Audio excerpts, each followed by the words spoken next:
I'm Josh Barrow, host of Left, Right, and Center, KCRW's weekly forum for civilized debate across the political spectrum.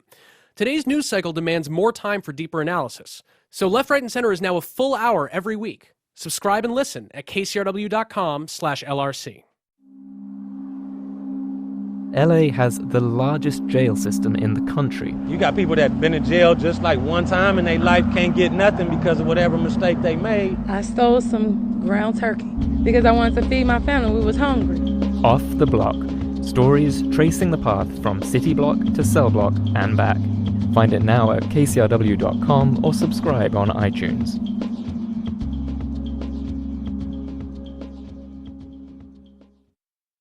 From KCRW Santa Monica and KCRW.com, it's The Treatment.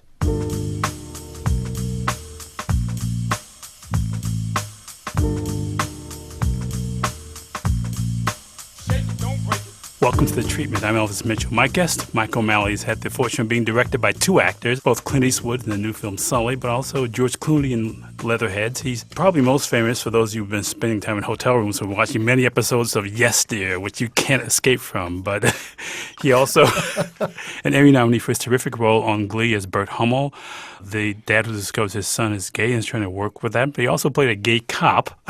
Yeah.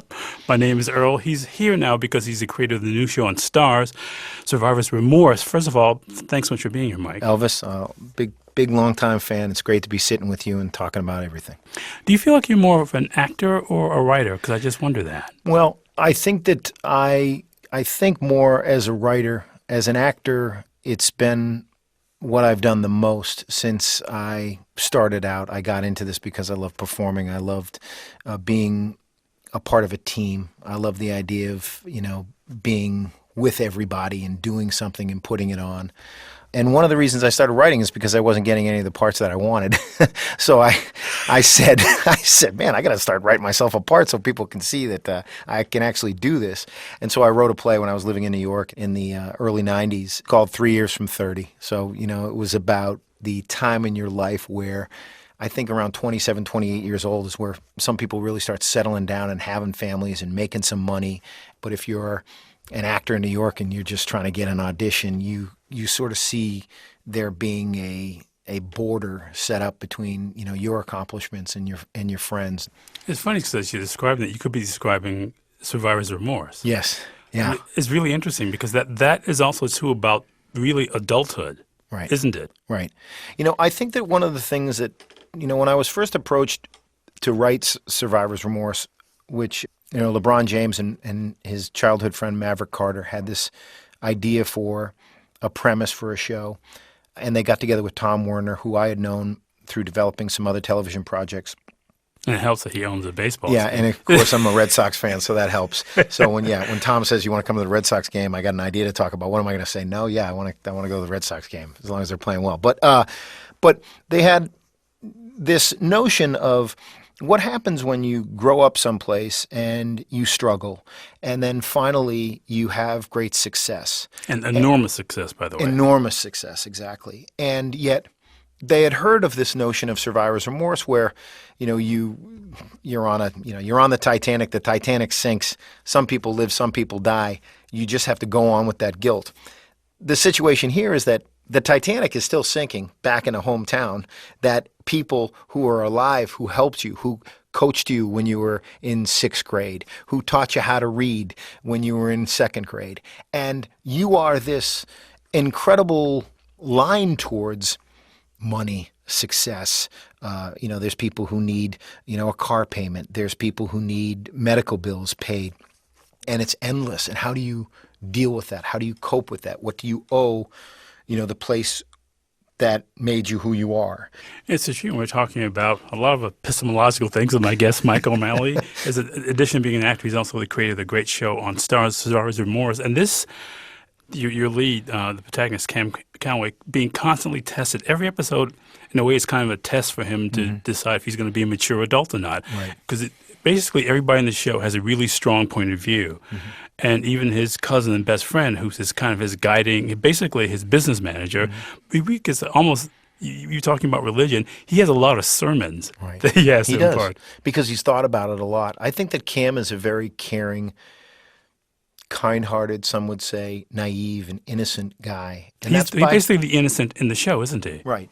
And it's by design, right? There are people who, who, in a way, he was the golden goose. The minute they figured out that he had some talent, he's very protected and not challenged in maybe the same way, even though he had grit and had to come up from a tough neighborhood. Once he got to high school, he was going to a Catholic high school where, he might have had some of the privileges that other people in his neighborhood might not have had.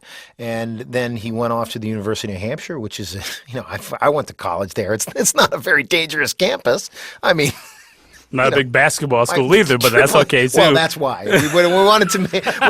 The only way to get the University of New Hampshire Wildcats into the NCAA tournament is to write it as something that happened.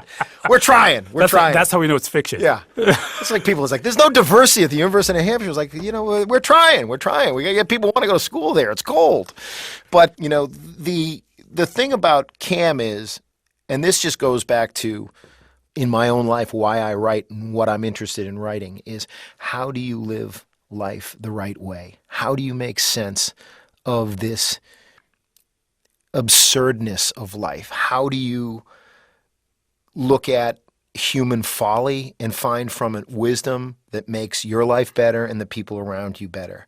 And so I think him going through these things and raising these questions is something that I'm constantly trying to explore.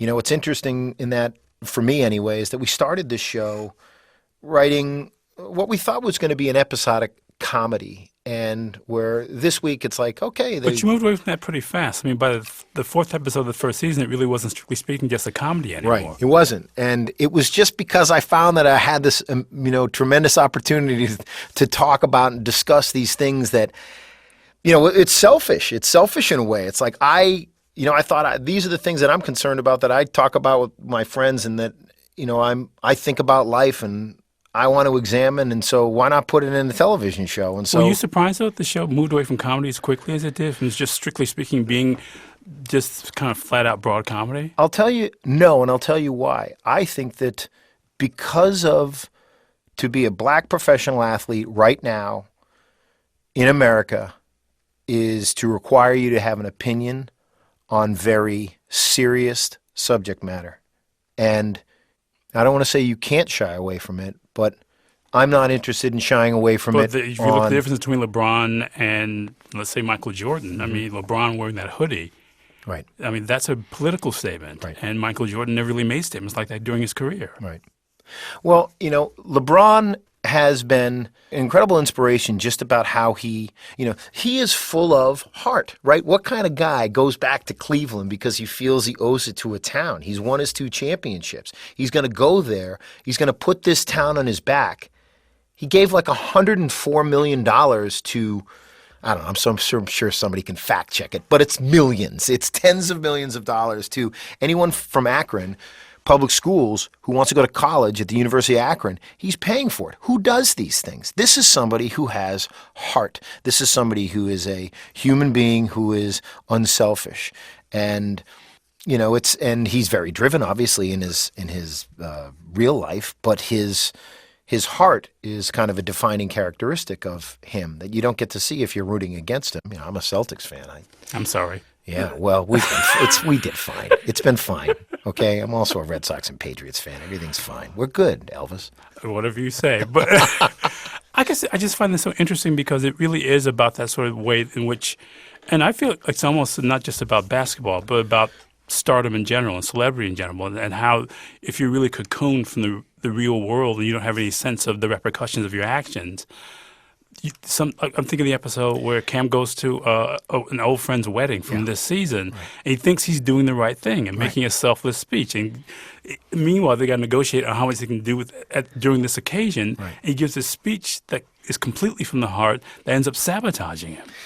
Because he again is just coming from the heart, and he realizes, and one of the reasons he goes back, and this happens, right, when there is someone famous in a group of people, or this happens when a famous person goes back to a wedding all across America. It confers upon the people who are getting married, wow, look, here's a really important person. In the case of, Cam Calloway or LeBron James. Look, I am somebody. Here's a really famous person who's got a lot of stuff going on, and they're going to carve out this weekend to be here with me and honor me. That matters to people. It matters to people even if somebody isn't famous that you're close to, flies across the country to be at your wedding. And Cam, that's where his heart is, not realizing that he's eclipsing the bride. He's eclipsing the best man. He doesn't have enough self-awareness at 25 years old to be like, shut up, sit down. Yeah, it's, I don't know, man. It's just, I'm very grateful to have this opportunity to write and the staff of writers that we have, the directors, the actors. It's great, man. It's a great time to be a writer in television and have the opportunity that we have like on Stars to just go for it, man. I mean, just go for it. You want to talk about this? Let's talk about that. But I'm almost thinking back to your time on Shameless as a writer, and that show, too, was also another show where there's somebody who's the beating heart of the show. Mm-hmm. And in that case, it's the young woman who's the star of the Emmy show. Rossum. Fiona. Who basically is trying to keep this whole thing together. And it feels like almost all your experience has led up to you doing this. I mean, you're working on Shameless, but also that play you were talking about where you kind of have this idea what you are as compared to the world thinks of you. Mm-hmm. And that sort of separation is of what you think you are and what other people think of you is really the way you work as a dramatist, isn't it? Yeah, that's it's interesting that you say that because I haven't really thought about it. I obviously live it, but I guess I have thought about it. I started out as a guy who, was a very undisciplined actor at the University of New Hampshire who was doing it because they told me I had to pick a major. But, when I was in college, there were guys like Michael Keaton and Bill Murray and Tom Hanks who were, okay, if these guys are doing it, maybe I can, move and try it out. Maybe I could do something like that. That seems like fun. And then when I started living in New York, and as I said, I wasn't getting certain parts that I want, I ended up becoming a game show host on Nickelodeon. I hosted a show called, like a quiz show called Get Guts. the Picture. And then I hosted Guts. And then I started writing plays because I didn't want to be the host of Guts. But I'm like anybody else who goes to study acting. And I studied with this great acting teacher, Laura Henry, who was an amazing teacher, an amazing woman, at just a small studio called the Gately Pool Acting Studio up in New York. And we did Chekhov scenes, and we did Arthur Miller scenes, and we did Tennessee Williams scenes, and I, like anyone else, just wanted to be, everyone wants to be Daniel Day-Lewis or Sean Penn, and the women want to be Meryl Streep and Jessica Lange, and some people it works out, other people it doesn't. And so for me, then I did Yes Dear, then I had the opportunity on Glee. While I was doing Glee, and Ryan Murphy and Brad Falchuk, those guys were so great, but I would only have 1 or 2 days where I have a scene with Kurt in the basement and one of us is crying and, it was this intense, dramatic stuff. I then had this opportunity while doing that to work for John Wells as a staff writer on Shameless. So at that point, I'm 42 years old. I'm going to go work as a staff writer on a TV show. I'm going to get my head handed to me. I'm going to get beat up like all staff writers do. But I realized that I could get kind of fed with this fire hose of show running experience if I work for John, famously, ER and China Beach and West Wing and on and on and on. And I thought, okay, this is just an incredible opportunity. And what I realized at Shameless is that oftentimes I would try to pitch stories. I'd say, what if one of the characters, like I would say, this is an Irish Catholic family. Isn't there one person who maybe religion is working for them? Because I thought that was kind of, it's like there's got to be at least one person who's like something in the gospel is helping these people live correctly. There's got to be one. Is there not one? I mean, this family has got so many people in there. But I remember pitching something to John, and John, who was a very smart, generous guy, and just he's such a process guy where he's just like, look, you got to walk in, you got to put your phone down, you got to sit there for 3 hours, and at the end of 3 hours, smart people will have something that's looking towards a story. But one of the things he said to me, he's like, because I said, well, that character, he said, there will be no moral judgments on these characters. I don't want moral judgments. I want people to watch this show, watch the behavior. I want us to respect our audience and have people say, wow, that's interesting. And then turn off the television and talk about the choices that the characters made. That's a good point to take a break. My guest who just wants to be Brick is Mike O'Malley. He's the creator of Survivor's Remorse. Of all the Williams characters, I want to be Brick? Of course you do. We'll take a break while he thinks about that. There's more to come. So with us.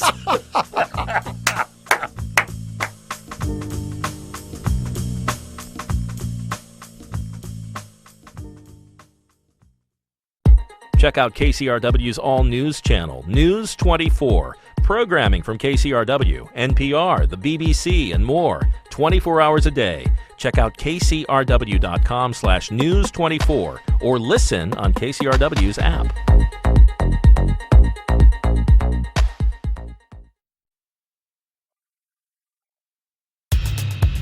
Listen to KCRW's music stream Eclectic 24 for hand-picked music around the clock. You can find all of KCRW's produced content on our app.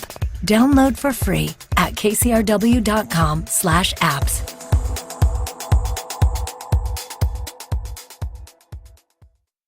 Welcome back. It's The Treatment. I'm sitting with long-suffering New Hampshire fan, Mike O'Malley, who we know, of course, from Yes Dear, and actually a terrific run on Justified. We played a character. Talk about having a guy with no heart. Oh, God.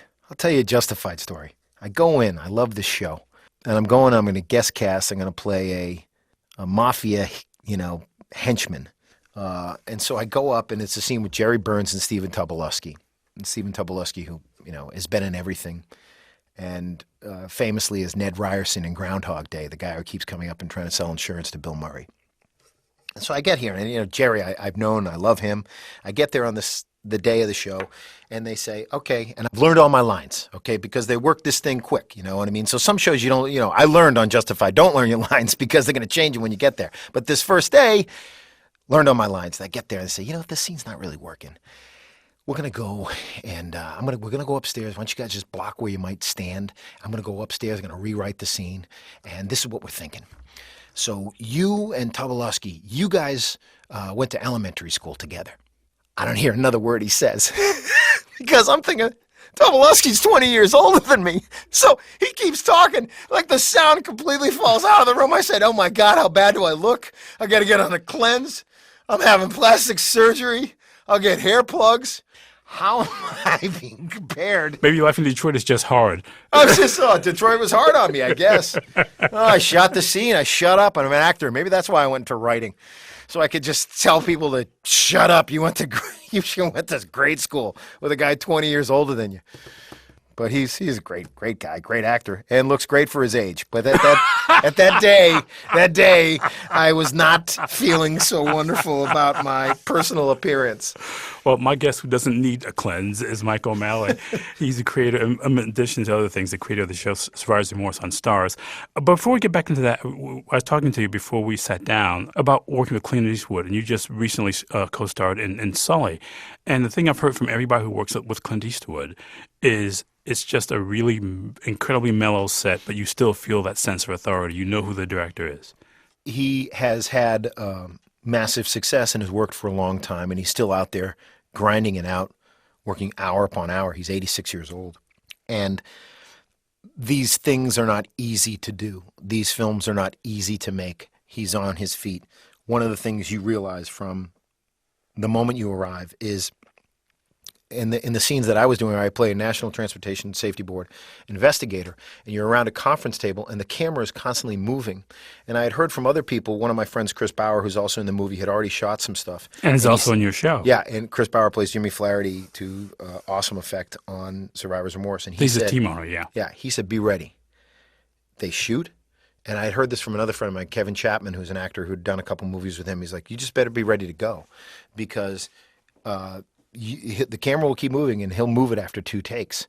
And so I think that there's great respect that he has for actors. He doesn't give you a lot of notes, do it this way, do it that way. He respects the casting people. He respects the casting people have hired professional actors, but he expects you to know your work. It's interesting because I just keep, as you're talking, hearing about these people who've been in effect for you for mentors, Tom Werner or certainly John Wells and Eastwood too. All these people who sort of Ryan Murphy. Right. These people sort of giving you a way to think about what it is you do. Oh yeah, I mean it's unbelievable, and they're all good guys. You know, they're all guys who just really care about making great work. All of those people that you just mentioned are incredibly wealthy and could be sitting at a, whatever winery of their choice doing that, but they still do the work because they're artists, because they love the work. I remember one time when on Shameless I was writing an episode and there was a scene to look at that an actor had thought of a change, and one of the things that John always says is that if you're getting a note from somebody, don't immediately resist it. They're bumping up against something. So what are they bumping up against? Either make it more clear or try to explain it. It's always an opportunity for you to try to explain what it is you're going through. And if they're bumping up against it, maybe someone in the audience. This is not matters of taste, just in terms of storytelling. What's just clear? clarity. What are we doing here? Sure. And I remember thinking to myself, well, he could just be like, whatever, it works. But he wasn't like that. Ryan Murphy, on one of my favorite scenes that I ever did in Glee that I think really helped me get the Emmy nomination, was something that he sits there, he's on the set with you, and he's got a monitor in his hands, and he's just, pointing you around. If all of a sudden he comes up with a line, he came up with a line to end the scene and then something else, and he's just an orchestrator. And again, not like, I wrote the scene, I have no more time to work on this, he's like, there, it doesn't matter, I got an idea now, go, And Clint is very reliant on his own instinct. When he feels like something is being pushed a little bit, he'll just be like, less, man, less. Like, I got a camera right in front of your face. Like, the story. One of the things that I think is very interesting and hard for all actors to remember is that actors want to show you how much work they did. Look at this work. I worked on this scene where I go in and I show to Elvis Mitchell how intense I can be, and I slow some words down to hit my point, and then I speed up and talk about other things, and then I pound the table here. Look at all that work. Look at what I did. I put italics around these words. I emphasize that thing, and it's this look at me move, look at me dance, look at me act. Whereas really all you need is someone saying, like they would in real life, something to get whatever it is that they need to get across, and not perform, but just be. And all of those guys that you mentioned, they're trying to capture authentic behavior that tells stories about how we live now and how people are, so they can be useful to people in their real life. It's funny, though, because I just keep thinking about Cam and how that title so really captures him, because he seems to be sort of ridden with guilt almost all the time. Right. I mean, not being able to be enough for his sister, which we're learning about this season, or not being able to be enough for his mother, who he thinks he knows. And every season we get to know more and more about her. And there really is survivor's remorse this season, because he's lost somebody who's really kind of a fun-loving mentor to him, his Uncle Julius, who was sort of the kid of the show, the one person who refused to grow up. And his Uncle Julius did this one decent thing and then paid for it. Right. It was a very hard thing for us. You're talking about Mike Epps. Mike Epps. So Mike Epps is a tremendously talented guy who had an opportunity and has been around for a long time, and had an opportunity to go star in his own show on ABC. And, Mike is not a guy that should be the sixth guy on a show or the fifth guy on the show. He's the guy who should be in the center of his own show. But what ended up happening is that when we let him out of his contract, we had this window where if Uncle Buck wasn't picked up, then we could have him back. The problem was it got put on for mid-season, and then we had to come back. And I was faced with this question of, okay, well, we could sort of send him off. But then, somebody has a baby, something important happens, where's Uncle Julius? Where's Uncle Julius? I didn't want him to be like, I'm dating myself, but, Chuck Cunningham in the Happy Days, who, the forgotten brother. He's in the first season, and then they don't even talk about him anymore. It's just like, who cares? I mean, He wanted to play basketball in New Hampshire. Yeah, right, exactly. We get lost in New Hampshire where everybody was. I want to get back to this thing we were talking about in the first half, which is the idea of, and you were talking about that play, what you think you are versus what the world thinks you are. I mean, that's something that really kind of, even talking to you about this, about your career, these two ideas that are often in conflict are things that really matter to you, aren't they? They are, because I am, I'm as Irish Catholic, I guess, as you could be. My parents are both Irish Catholic. I grew up in an Irish Catholic household.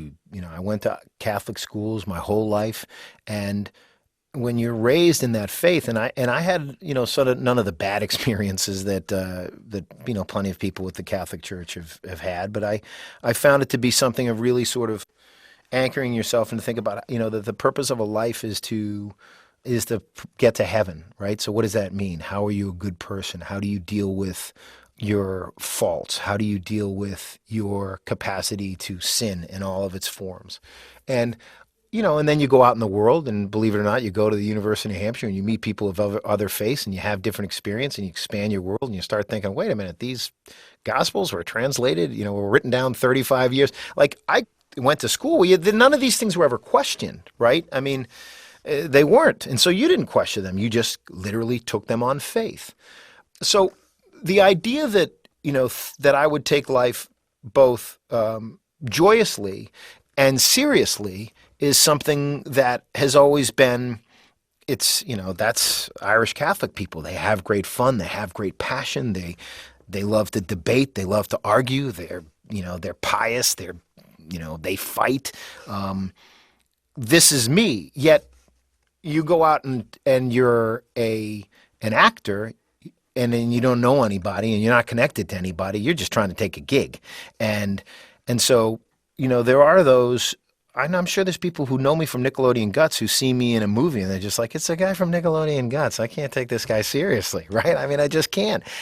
But I don't think that anybody who knows me is surprised by any of the subject matter that I want to tackle in my writing. I do think that it comes to a surprise to people who know me from Yes Dear, where I'm putting guacamole on my face in a Fu Manchu and calling myself Senor Guacamole. That idea, though, for me, that really is so key to the show, that idea of these things that, again, these two concepts that are a constant conflict, which maybe is Old Testament Catholicism, Right. I mean, that you're at war with yourself. I think you are at war with yourself. I also think that you're at war with and anger with the way that life is set up, the way it works, the idea that we die, not the idea, the fact that we die, the fact that there's incredible pain that's unexplainable, and yet we still want to live lives with grace and joy and kindness and love and music and beauty, and that comes with that. But I think that any person like Cam Calloway who has a heart and a deep heart wants it to be great for everybody and doesn't really like the way that life is set up. And I'm the same way. I don't really like that it's set up this way, that so many people, if you really only have one life, if there's no reincarnation, if we're only here for one life, why should some circumstances for so many people be just tragic? And what Survivor's Remorse is about is, how can I make it less tragic for some people? What can I do to help? How do I give back? And, for me, I talk about, my Irish Catholic background, and I go to Mass sporadically now. But this priest was giving a sermon about how, and whether this is true or not, I don't know, but it had some impact on me, is that, the word sin, as translated from the Greek, had something to do with archery. And how he expanded on this in his sermon was to say that, don't look at sin as this. You're a bad person. You're a sinner. You're this, you that. It's that, to live the good life, to live the right life, to live a worthy life is to try to hit the bullseye. How can I be the best that I can be? That's the bullseye. And when you sin, it takes you off the bullseye. It doesn't make you a horrible person. It's just, it makes you happier when you're trying to direct yourself towards meaning something. And so that's how I approach my writing and how I approach my life. And I'm not always successful, but that's what I'm trying to write about. Like, how do I not add to the crap heap of existence? Best reason to be in TV I can think of. We're out of time, Mike. Thank you so much for doing this. Thanks, Elvis. Sure. My guest, who, if you ask the questions about permafrost, he didn't spend much time in New Hampshire, is Mike O'Malley. He's the creator of Survivor's Remorse on Stars. Recording engineer here at NPR West in Los Angeles is Leo DeLaguila. The show is mixed by Kat Yor. It's edited by Blake Veit, who's the associate producer. I have no remorse. It's the treatment. catch up on past episodes of The Treatment, go to KCRW.com or listen on your smartphone with KCRW's mobile apps, or subscribe to the podcast on iTunes, Stitcher, or wherever you listen to podcasts. The Treatment is produced and distributed by KCRW Santa Monica.